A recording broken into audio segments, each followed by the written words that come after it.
अर्जुन अभी भी जमीन पर बैठा था। उसकी तेज चलती सांसें और थकी हुई मांसपेशियां साफ बता रही थी कि वो कितनी गहन परिस्थिति से गुजरा है।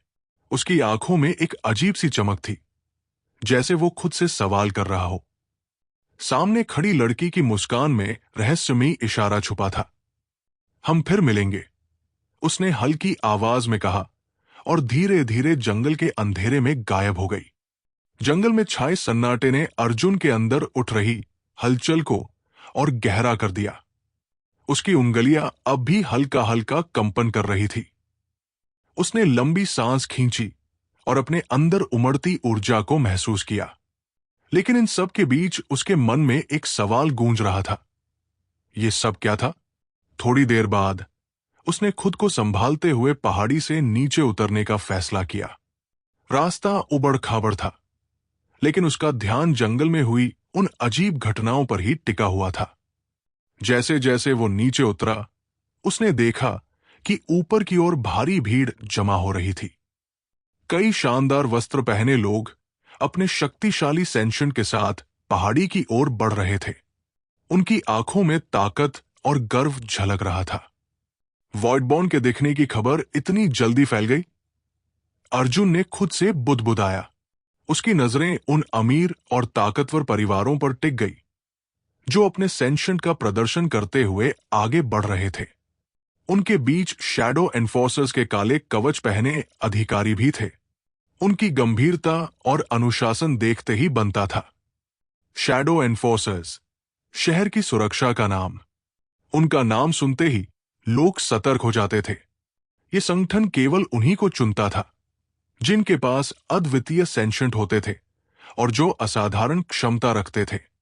अर्जुन ने भीड़ से बचने के लिए पहाड़ी के एक किनारे से नीचे उतरने का प्रयास किया। उसकी चाल धीमी थी, लेकिन उसका मन बेचैन। जैसे ही वो पहाड़ी के नीचे पहुंचा, उसने देखा कि शहर के मुख्य गेट पर भारी हलचल मची हुई थी। दोनों ओर शैडो एनफोर्सर्स खड़े थे, हर आने जाने वाले की कड़ी जांच कर रहे थे। इतनी सुरक्षा? क्या वॉइडबॉर्न वाकई इतना बड़ा खतरा है? उसने भौहें चढ़ाते हुए खुद से सवाल किया और चुपचाप लाइन में लग गया। लाइन में खड़े हुए अर्जुन की नजर अचानक सामने खड़े एक परिचित चेहरे पर पड़ी। आर्यन राठौर, आर्यन शैडो एनफोर्सर्स की वर्दी में, अपने मजबूत कदकाठी और आत्मविश्वास से भरी आंखों के साथ खड़ा था। उसकी छवि देखने वालों को प्रभावित कर देती थी। आर्यन सिर्फ अपने परिवार की अमीरी के लिए नहीं जाना जाता था। उसकी पहचान उसके सेंशन से थी, एक विशाल चीता जिसकी नसों में बिजली की ताकत दौड़ती थी। इस शक्तिशाली सेंशंट ने न केवल उसे शैडो एनफोर्सर्स में जगह दिलाई थी, बल्कि उसे संगठन के सबसे भरोसेमंद योद्धाओं में से एक बना दिया था। आर्यन की नजर अर्जुन पर पड़ी। उसके होठों पर हल्की मुस्कान तैर गई। अर्जुन, उसने बुलंद आवाज में कहा।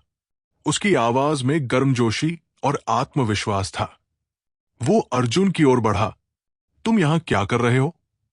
पहाड़ी की तरफ गए थे? अर्जुन ने थोड़ा झिझकते हुए जवाब दिया। हां, बस कुछ समय अकेले बिताने गया था। आर्यन ने उसे गहराई से देखा। उसकी नजरें अर्जुन के चेहरे पर टिकी थी, मानो उसकी हर छिपी भावना को पढ़ने की कोशिश कर रही हों। अकेले? तुम्हें पता है, वॉइडबॉर्न का दिखना मजाक नहीं है। शैडो एनफोर्सर्स हर वक्त अलर्ट पर है। तुम्हें भी सावधान रहना चाहिए, आर्यन ने गंभीरता से कहा।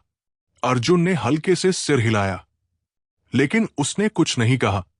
उसके चेहरे पर जंगल में हुई घटनाओं की छाया साफ झलक रही थी। आर्यन ने उसकी पीठ थपथपाई। चलो, मैं तुम्हें गेट के अंदर ले चलता हूं। यहां की जांच से गुजरने की जरूरत नहीं पड़ेगी। अर्जुन ने आभार प्रकट किया और दोनों गेट की ओर बढ़ गए। गेट पर खड़े शैडो एनफोर्सर्स ने आर्यन को देखते ही रास्ता दे दिया। जैसे ही वे शहर के अंदर दाखिल हुए, अर्जुन ने पूछा, ये वॉइडबॉर्न आखिर है क्या? और शैडो एनफोर्सर्स इसके लिए इतनी तैयारी क्यों कर रहे हैं? आर्यन ने चलते हुए जवाब दिया, वॉइडबॉर्न, अर्जुन, कोई साधारण चीज नहीं है। ये वॉइड एसेंस से बना है, एक ऐसी ऊर्जा जो हर चीज को नष्ट कर सकती है। और सबसे खतरनाक बात यह है कि यह कमजोर मनुष्यों को अपनी चपेट में ले सकता है। इसे रोकने के लिए शैडो एनफोर्सर्स पूरी ताकत लगा रहे हैं। अर्जुन ने उसकी बात सुनी, लेकिन कुछ नहीं कहा। उसके दिमाग में अब भी जंगल में हुई घटनाओं की गूंज थी। आर्यन ने चलते चलते कहा, अगर तुम्हें कुछ अजीब लगे तो मुझसे तुरंत संपर्क करना। इतना कहने के बाद आर्यन ने बिना एक शब्द और कहे, अपनी चाल में कोई बदलाव किए बिना धीरे धीरे गेट की ओर कदम बढ़ाए। उसकी पीठ पर एक ठंडी, गंभीर हवा चल रही थी, जैसे वो हर कदम के साथ अपनी मंजिल की ओर बढ़ रहा हो। फिर अर्जुन ने शहर की ओर नजर डाली, जहां हर गली और सड़क पर हलचल थी। हालांकि आज कुछ अलग सा था। शहर के व्यस्त रास्तों पर सामान्य लोग अपनी अपनी मंजिल की ओर बढ़ रहे थे, लेकिन चारों ओर शैडो एनफोर्सर्स की कड़ी निगाहें थी। उनका अनुशासन साफ दिखाई दे रहा था, सशक्त, तेज और पूरी तरह से काबू में। काले कपड़े और चेहरे पर मास्क पहने वे अपनी ड्यूटी में पूरी तरह से मग्न थे, मानो वे किसी मिशन पर निकले हों। हर कदम में एक ऐसी ताकत थी जैसे कोई बड़ी घटना होने वाली हो। शहर में पहले जैसी भीड़ नहीं थी, लेकिन फिर भी कुछ सामान्य गतिविधियां जारी थी।